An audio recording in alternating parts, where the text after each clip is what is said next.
Hello friends, good morning to all. బాగున్నారు కదా?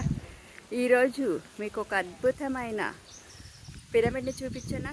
శ్రీశైలం వెళ్ళాం నిన్న. దారిలో వచ్చేటప్పుడు ఈరోజు నైట్ హాల్ట్ ఈ పిరమిడ్ దగ్గర చేయాలి అని నేను పిల్లలు ఆగిపోయాము.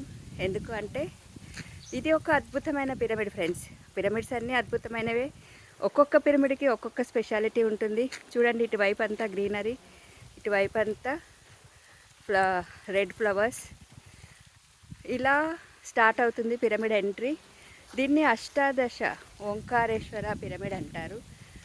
ఓంకారేశ్వర పిరమిడ్ అంటే అర్థమేంటో తెలుసా? ఇక్కడ 18 పిరమిడ్స్ కట్టారు ఇక్కడ. చూడండి, గ్రీనరీ మధ్యలో ఒక్కొక్క పిరమిడ్కి ఒక్కొక్క పేరు ఉంటుంది. 18 అనగానే మనకు అర్థమై ఉంటుంది శక్తి క్షేత్రాలు. సో ఒక్కొక్క శక్తి క్షేత్రానికి ఒక్కొక్క పిరమిడ్. మొదట మనకి వినాయకుడు కనిపిస్తున్నాడు కదా, చూసారా? వినాయకుడు ఎంత చక్కగా గ్రీనరీలో ఉన్నాడో. అక్కడి నుంచి ఇలా గ్రీనరీ చూడండి, చిన్న చిన్న పిరమిడ్స్. ప్రతి పిరమిడ్లో కింగ్ చాంబర్ ఉంటుంది. ప్రతి ఒక్క పిరమిడ్ ఒక్కొక్కటి ఒక్కొక్క శక్తి క్షేత్రము. ఎక్కడెక్కడో తిరుగుతాము, శక్తిని పోగొట్టుకుంటాం ఫ్రెండ్స్. పైసలు ప్లస్ మనీ ఎంతో ఖర్చు పెడతాము, ఎన్నో శక్తి క్షేత్రాలు తిరుగుతాము. కానీ ఇక్కడికి వచ్చారు అంటే 18 శక్తి క్షేత్రాలలో ఒక్కొక్క రోజు ఒక్కొక్క శక్తి క్షేత్రంలో ధ్యానం చేసి చూడండి. 18 రోజుల్లో ఎంత శక్తిని పొందుతారో మీకే అర్థమవుతుంది. మేమైతే ఒకసారి 11 డేస్ ఉన్నాము, దాని తర్వాత ఎందుకో వెళ్ళిపోయాము. బట్ ఉంటే ఇలాంటి పిరమిడ్స్ దగ్గర ఎక్కువ రోజులు ఉండాలి ఫ్రెండ్స్. అప్పుడు బాగా అర్థమవుతుంది పిరమిడ్ అంటే ఎనర్జీ అని. సో చూసారా, యాక్చువల్గా ఇలా పైనుంచి మీరు ఫోటో తీస్తే ఓం షేప్లో కనిపిస్తుంది అనమాట. అందుకే దీన్ని ఓంకారేశ్వర పిరమిడ్ అంటారు. ఇంతకీ ఇది ఎక్కడో చెప్పలేదు కదా. శ్రీశైలం నుంచి హైదరాబాద్ వెళ్ళే రూట్లో వస్తుంది. అచ్చంపేట నుంచి 5 కిలోమీటర్స్. అచ్చంపేట దాకా మీకు బస్ ఫెసిలిటీ ఉంటుంది. కార్లో వచ్చే వాళ్ళైతే హ్యాపీగా వచ్చేయచ్చు.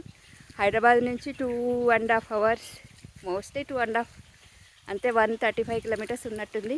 చూడండి, మీకు పైనుంచి ఫోటో తీస్తే ఇలా ఓం షేపులో కనిపిస్తుంది. సో ముక్కోటి దేవతల నిలయం అని చెప్తారు దీన్ని. ఇలా ఓం షేపులో 18 పిరమిడ్స్ ఉంటాయి ఫ్రెండ్స్. ఇక్కడ చూసారా, ధ్యాన శివుడు మధ్యలో శివుణ్ణి కూడా పెట్టారు.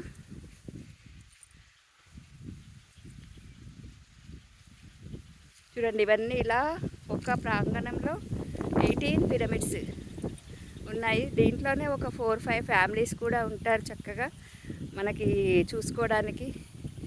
ఇలా పిల్లలు ఆడుకోవడానికి, చూడండి వాళ్ళు ఆడుకోవడానికి గ్రీనరీ ఎలా ఉంది చూడండి, ఎంత చక్కగా ఉందో గ్రీనరీ. గ్రీనరీ కానివ్వండి, శివుడు, రూమ్స్ ఫెసిలిటీ కూడా ఉంటుందండి ఇక్కడ.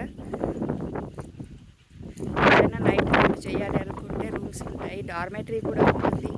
ఎవరికి ఏది అఫోర్డ్ చేయగలిగితే దాంట్లో ఉండొచ్చు. పెద్దగా కాస్ట్ ఏమి ఉండదండి. రూమ్ కూడా 500 ఏదో ఉంటుందంతే పర్ డే. డార్మెటరీ అయితే ఇంకా తక్కువే ఉండొచ్చు.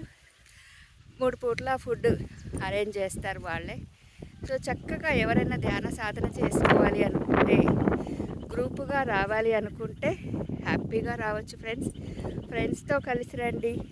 సమ్మర్ హాలిడేస్ వస్తున్నాయి కదా, హాలిడేస్లో ఎక్కడో రిసార్ట్స్కి వెళ్ళాలా, అక్కడికి వెళ్ళాలా, ఇక్కడికి వెళ్ళాలా, ఎక్కడికి వెళ్ళినా హెవీ రష్, బోల్డ్ డబ్బులు ఖర్చు పెట్టి చాలా ఇబ్బంది పడి మనం ఏం చేస్తామంటే ఎనర్జీని పోగొట్టుకుంటాం ఫ్రెండ్స్.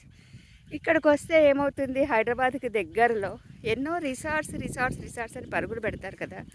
మరి ఇది రిసార్ట్ కంటే ఏం తక్కువగా ఉంది చూడండి. అక్కడ కొండలు, చుట్టూ కొండలు, మధ్యలో పిరమిడ్స్. ఏ పిరమిడ్లో ఒక్కొక్క పిరమిడ్లో ఒక్కొక్క రోజు అలా ధ్యానం చేసుకుంటూ వెళ్ళచ్చు. చక్కగా ఒక 4-5 ఫ్యామిలీస్ ఉంటాయి కాబట్టి మంచి టైంపాస్ కూడా అవుతుంది. పిల్లలు ఆడుకోవడానికి అన్ని ఫెసిలిటీస్ ఉన్నాయి ఇక్కడ. సో ఫుడ్ ఫెసిలిటీ ఉంది, అన్నీ ఉన్నాయి. సో చక్కగా ఎండాకాలంలో హ్యాపీగా ఎంజాయ్ చేయొచ్చు ఫ్రెండ్స్. సో ఒక్కరు రాకండి, 2-3 ఫ్యామిలీస్ కలిసి కొన్ని రోజులు ప్లాన్ చేసుకోండి. చాలా బాగా ఉంటుంది ఇక్కడ ఎనర్జీ. ఎందుకంటే అమ్మవారి శక్తి పీఠాలు ఇవి. సో అర్థమైంది కదా, చూశారు కదా. అక్కడ భోజనశాల ఉంటుంది, రూమ్స్ ఉంటాయి, లైబ్రరీ ఉంటుంది, అన్ని ఫెసిలిటీస్ ఉన్నాయి ఫ్రెండ్స్. చాలా బాగుంటుంది. సో రండి, సమ్మర్ హాలిడేస్కి ఓంకారేశ్వర్ రండి.